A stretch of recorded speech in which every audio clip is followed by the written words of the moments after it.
คิดว่าตัวเองเป็นอาจารย์ที่ถ้างานอย่างเงี้ยมันธรรมดามากเลยนะคะแคตตี้3 ชั่วโมงทุกคนคอนเทนต์เหนื่อยซีนเมื่อกี้นะคะคือจำลองเหตุการณ์ที่เคยเล่าไปในคลิปที่ย้อนไว้ที่ A-Bag ก่อนว่ามันจะมีพื้นที่เป็นบล็อกแล้วก็จะมีรูที่จะให้ส้นสูงเราแบบไปได้เหมือนเราเดินมาอย่างสวยทีไรเราก็ต้องแบบคอยคอนเซิร์นพื้นนิดนึงบ่ายโมง20 นาทีนะคะอีก10 นาทีคลาสจะเริ่มแล้วนะคะเดี๋ยวเราไปเจอกันในคลาสค่ะ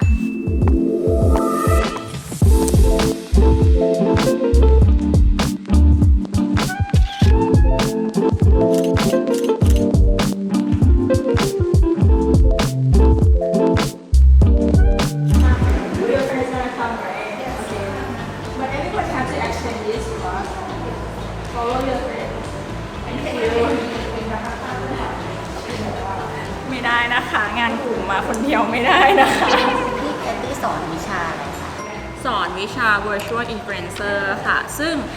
วิชานี้นะคะก็จะมี client นะคะที่เป็น corporate brand จริงๆนะคะที่เขาเด็กก็เหมือนเป็นสปอนเซอร์ให้นักเรียนเนี่ยช่วยมาทำ case study ในนี้ด้วยคือนักเรียนเนี่ยก็จะสามารถมีโอกาสได้ create virtual influencer จริงๆนะคะที่เป็น mock up นะคะให้กับแบรนด์นี้นอกจาก grading แล้วเนี่ยนักเรียนเนี่ยก็จะมีการประกวดกับทางลูกค้านะคะซึ่งจะมีรางวัลจากทาง client ให้นักเรียนด้วยซึ่งนักเรียนเนี่ยจะได้ act as เหมือนเขาเนี่ยเป็น advertising agency จริงๆที่เวลาเสนองานขายให้กับลูกค้าค่ะซึ่งในวิชาเนี่ยนะคะสำหรับของพาร์ทของมัตตี้นะคะก็จะมี4 lesson นะคะก็คือจะมีท็อปิกที่เป็น brand personification นะคะการที่จะทำให้แบรนด์เนี่ยมีความเป็นคนมีความเป็นมนุษย์นะคะแล้วก็อันที่2นะคะก็เป็น personal branding นะคะหรือว่าการที่ทำให้มนุษย์เนี่ยมีความเป็นแบรนด์นะคะแล้วก็3เนี่ยจะเป็นพวกเรื่อง social media platform นะคะการเลือกใช้ social media platform ต่างๆนะคะให้สอดคล้องกับ market ในประเทศไทยนะคะแล้วก็จะมีอันสุดท้ายนะคะก็จะเป็นเรื่อง content creation นะคะคือเหมือนพอเขาได้แบบเรียนแต่ละบทเรียนมาสุดท้ายเนี่ยเขาจะสามารถทำทุกอย่าง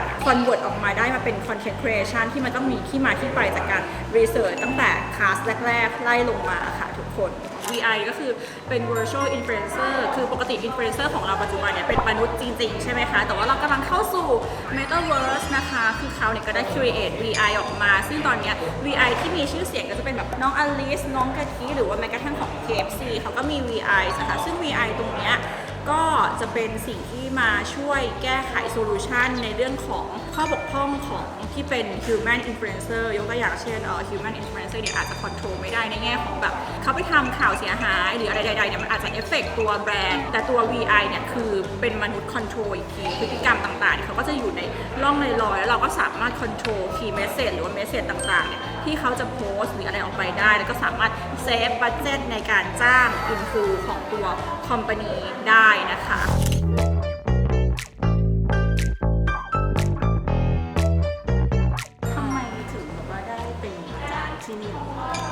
ก็คือก่อนอันนี้คือคัตตี้ก็เป็นนิสิตเก่าของที่ A-Bag ใช่ไหมคะช่วงเวลาหลายๆปีก่อนอันนี้คือก็จะมีอาจารย์ที่เป็นอาจารย์เก่าของเรานี่แหละหรือว่าหัวหน้าภาคหรืออะไรค่ะก็คือจะมีการชวนให้คัตตี้เนี่ยมาเป็นวิทยากรของที่มหาลัยบ่อยๆนะคะก็แบบ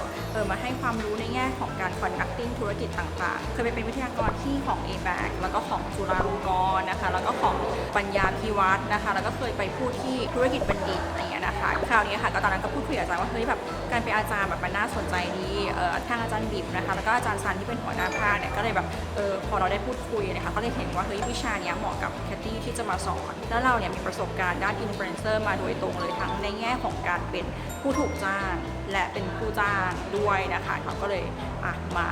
บรรจุเป็นอาจารย์ของ A-Bag นะคะคือเราก็จะมี TA ผู้ช่วยที่เป็นผู้ช่วยสอนเขาจะแนะนำเราในแง่ของการเป็นอาจารย์ว่าเฮ้ยมันต้องมีเทคนิคอะไรที่เราจะโค้ชให้เด็กเนี่ย pay attention กับคลาสของเราแบบเช่นแบบว่าคอยยิงคำถามถามเขาถามความเห็นเขาอะไรอย่างเงี้ยค่ะพอมาสอนจริงๆค่อนข้างเงียบค่อนข้างกริบเวลาถามก็จะ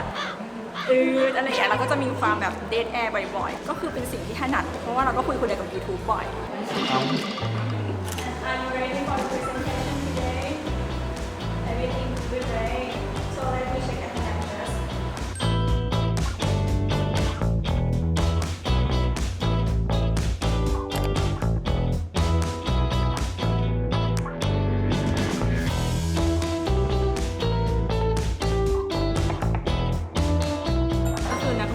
แบบบางกลุ่มขอพรีเซนต์เป็นภาษาไทยเพราะว่าเนื่องจากว่ามันจะต้อง ต้องมีการ pitching กับลูกค้าว่ากลุ่มไหนชนะแต่จริงๆตามมหาลัยเราจะต้องเป็น present เป็นอังกฤษแต่ว่าเนี่ยก็คือเข้าใจแล้วก็หยวนได้เพราะว่าเผื่อว่า language มันอาจจะเป็น barrier บางอย่างที่ทำให้เขาเนี่ยไม่สามารถ present ความ creativity ได้แบบว่าเต็มๆนะคะเพราะว่าคนที่เป็นเขาเรียกให้ว่าใครชนะไม่ชนะก็เป็นคนไทยอยู่แล้วก็ why not ทำไมเราจะให้แบบ present ไทยไม่ได้นะคะ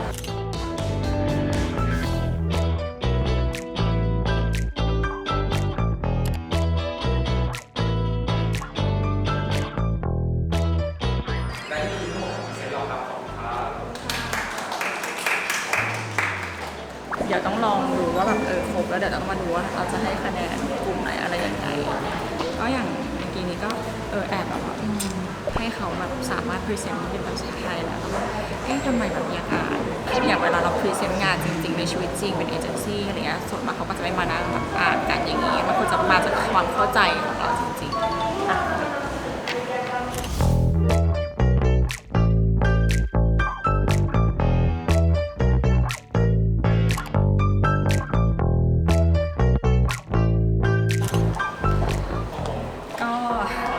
ถึงเวลาที่จะต้องเหมือนแบบ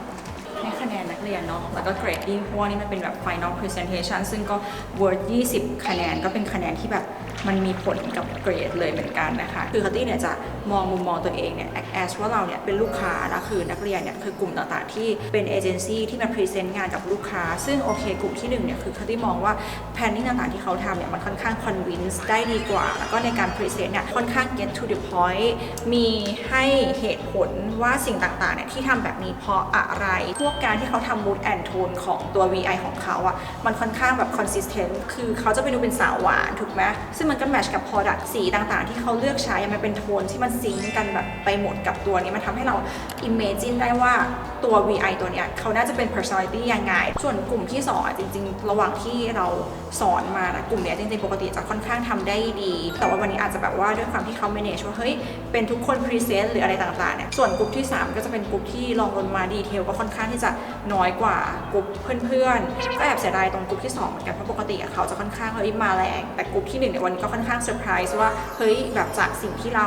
สอนแล้วเราคอมเมนต์เข้าไปในทุกๆคลาสเขาไปปรับแก้คือทำมันจริงๆเลยจนวันนี้ออกมาเป็นผลงานที่แบบกลายเป็นผลงานที่ดีที่สุดส่วนจริงๆแล้วเนี่ยนักเรียนก็มีถามก่อนหน้านี้ว่าเฮ้ยเราสามารถพรีเซนต์คนเดียวได้ไหมคือคัตตี้ก็อนุญาตให้พรีเซนต์คนเดียวเพราะว่าในชีวิตจริงๆแล้วการที่แต่ละบุคคลในทีมมันไม่ใช่ว่าทุกคนเขาจะเก่งในการพรีเซนต์เราก็เลยมองว่าตรงเนี้ยโอเคใครที่พรีเซนต์เก่งที่สุดในกลุ่มก็มาเป็นคนพรีเซนต์มาเป็นคนขายงานคือมันก็แอบลังเลเหมือนกันนะว่าเราจะแจ้งคือกลุ่มที่ได้แบบน้อยที่สุดคือเขาจะเสียใจไหมคือหรือเราคิดเยอะไปลังเลว่าเราจะพูดกับเขาตรงๆไหมเช่นแบบว่าเฮ้ยถ้างานอย่างเงี้ยมัน too normal มันธรรมดามากเลยนะคุณจะไปขายให้เขางานคุณมันต้อง creative หรือพิเศษกว่าปกติสิเขาจะคิดไหมว่าเฮ้ยฉันแบบไม่ดีพอหรือเปล่าหรือเราคิดเยอะเองไปก็ไม่รู้นะคะแล้วก็จะกึ่งแบบให้กำลังใจแล้วก็อาจจะคอมเมนต์แบบเบาๆอะไรอย่างเงี้ย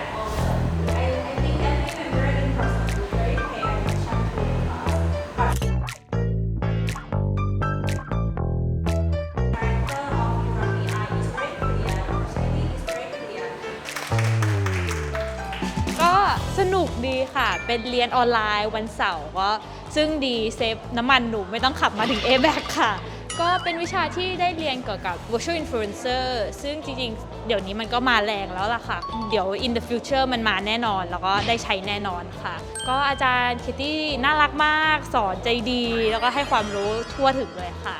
ก็อาจารย์เคที่เป็นอาจารย์ที่สอนเรื่องที่ไม่มีในคลาสเวลาที่ถูกต้องวิธีการใช้ Instagram หรือสื่อที่มันให้ effective มากที่สุดนะครับอาจารย์เป็นคนที่ตั้งใจสอนแล้วก็แคร์นักเรียนแล้วก็คอยซัพพอร์ตนักเรียนตลอดครับก็สำหรับการเรียนวิชานี้นะคะหนูว่าอาจารย์เคที่เป็นอาจารย์ที่น่ารักมากๆแล้วก็เวลาอาจารย์สอนเนี่ยทำให้หนูรู้สึกผ่อนคลายแล้วอาจารย์สอนในเรื่องที่พวกหนูไม่ได้เรียนกันในวิชาเรียนปกติอยู่แล้วค่ะทำให้พวกหนูมีความรู้มากขึ้นแล้วพวกหนูก็ขอบคุณอาจารย์มากๆเลยค่ะที่อาจารย์มาสอนพวกหนูในครึ่งหลังของเทอมนี้ขอบคุณค่ะ So actually I really like our Ajahn. So I'm really glad to be study with the teacher. I really like her. Actually she is quite interesting and I'm pretty like to study with her. And I think it's quite interesting. So I never see the Ajahn like her. Actually the most I think effective knowledge from her is about the social media, about the influencer, because actually I don't quite understand this part before. I don't have any friend who is a work or is an influencer, so she teach me a lot, like how to build a VI profile and how to make an Instagram account to be more real and more interesting, like useful for me.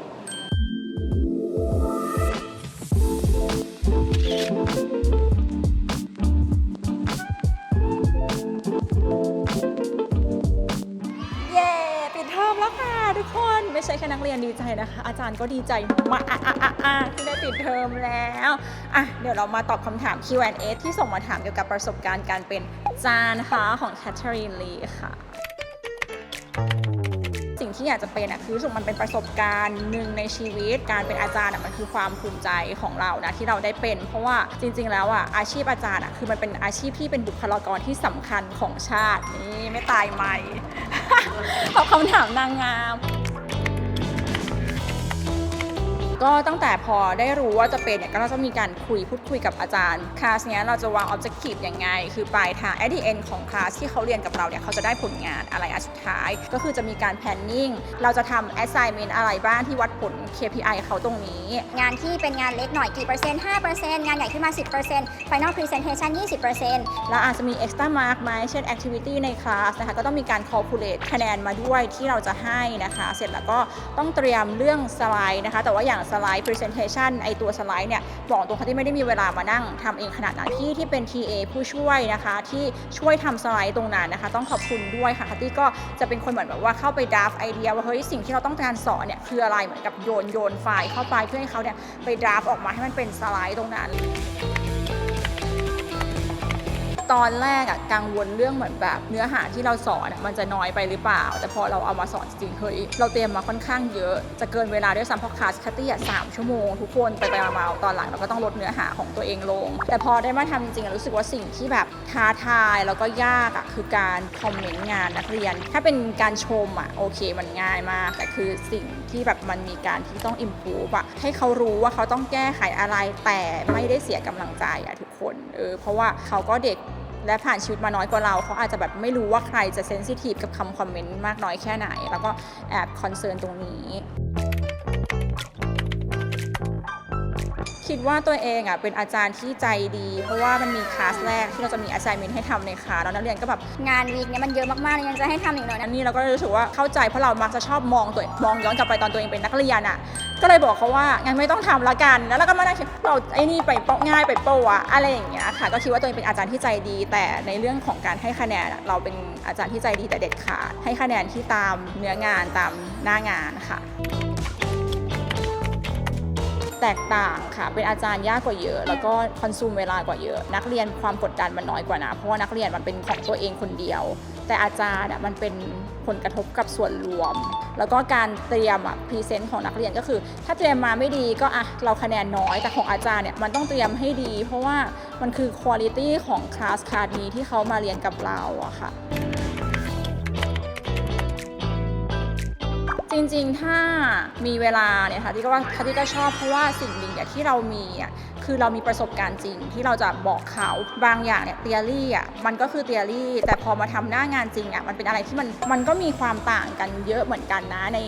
ในแง่ของเป็นจริงแต่ถ้าเราได้เอา experience ตรงนี้ที่เราได้ผ่านมาแล้วมา apply กับ theory ยกตัวอย่างให้เขาถ้าที่ว่ามันจะทำให้คอนเทนต์เนื้อหาที่สอน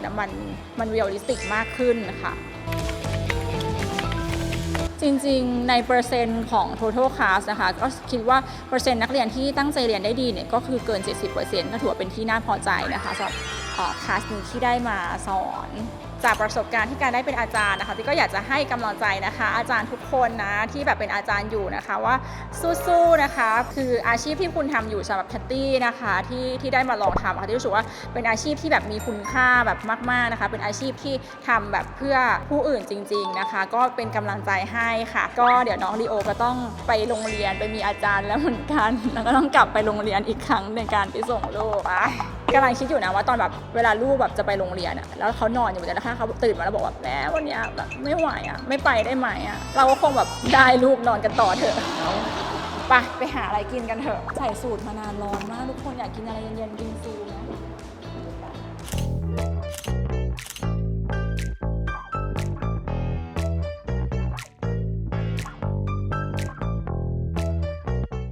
ค่ะก็คลายเครียดจากการวิชาการมานะคะ ก็มาเนี่ยค่ะหาร้านแถวมอวันนี้ก็มาทานบิงซูเพราะว่าร้านนี้ตอนแรกไม่รู้จักแต่น้องเขาทักดีเอ็มมาบอกว่าพี่แคทตี้คะให้มาทานร้านนี้แล้วก็โอเคค่ะมาแล้วก็ซัพพอร์ตนักศึกษามหาลัยของเรานะคะ ก็มาทานตามกันได้นะชาว A-back ร้านนี้ชื่อว่ามีนมเปล่าบิงซูใส่เงาะนะคะแล้วก็ใส่วุ้นใบเตยค่ะก็แก้วละ49 บาทอร่อยมากทุกคนเฮ้ยมันอร่อยจริงนะคือนมของเขาอะมันหอมมากเลยอะแล้วพอมันเจอกับสิ่งต่างๆ accessory ที่เราเลือกเข้าไปนะคะก็คือ fresh up มากๆจบจากอาจารย์เราก็ไม่ได้จบวันนี้มันไม่ได้จบเพียงเท่านี้นะคะเราก็ต้องกลับไปรันวงการทำงานเคลียร์งานใดๆให้บริษัทของเราต่อนะคะแล้วก็ต้องกลับไปดูลูกเจ้าโดมอนต่ออีกด้วยทุกคนรู้สึกว่าคลิปหลังๆเนี่ยคอนเทนต์เหนื่อยแล้วเขาบอกว่าเวลาเหนื่อยอะเราไม่ควรพูดคำว่าเหนื่อยมันจะทำให้เรายิ่งเหนื่อยก็เลยแบบช่วยคิดทีค่ะต้องพูดคำว่าอะไรดีเราแบบว่าแฮปปี้มากเลยอะไรอย่างเงี้ยห้ามพูดคำเนกาทีฟนะคะก็แบบมีหลายคนนะถามว่าเฮ้ยอยากจะให้พี่แคทตี้เอาสิ่งที่แบบสอนอยู่ในคลาสอะมาสอนลง YouTube อะไรบ้างอันนี้อาจจะต้องแบบลองเดี๋ยวแคทตี้ลองถามอาจารย์ที่เป็นหัวหน้าภาคดูก่อนนะว่ามันสามารถหรืออะไรใดๆไหมนะคะก็แอบคิดเหมือนกันว่าเราสิ่งที่เราอุตส่าห์เตรียมบทเรียนมาถ้าเกิดว่าคนอื่นๆได้เรียนรู้ด้วยมันก็คงจะเป็นเบเนฟิตที่กว้างมากขึ้นกว่าเดิมนะคะโอเคค่ะวันนี้ก็อิ่มแล้วขอไปก่อนนะคะเดี๋ยวต้องมูฟไปทำงานถัดไปค่ะไว้เจอกันใหม่คลิปหน้านะคะวันนี้ไปแล้วค่ะบ๊ายบายจากที่ผ่านมาเขาเล่นมุกกันแบบว่าโคตรมึงอะจานเราก็คือตอนนี้คือเราคือจานนะคะก็คือสามารถเรียกได้ตลอดเลยค่ะว่าแบบเฮ้ยโคตรตึงอะจานก็คือฉันคือจานนะคะฉันคือคำว่าจานของชายแท้เรียบร้อยแล้วแบบที่ไม่ใช่มุกด้วยจ้าต่อไปนี้เรียกฉันว่าจานแคทตี้ไม่ต้องเรียกแม่แล้วนะคะใส่เดี่ยวปะล่ะ จานไปก่อนนะบาย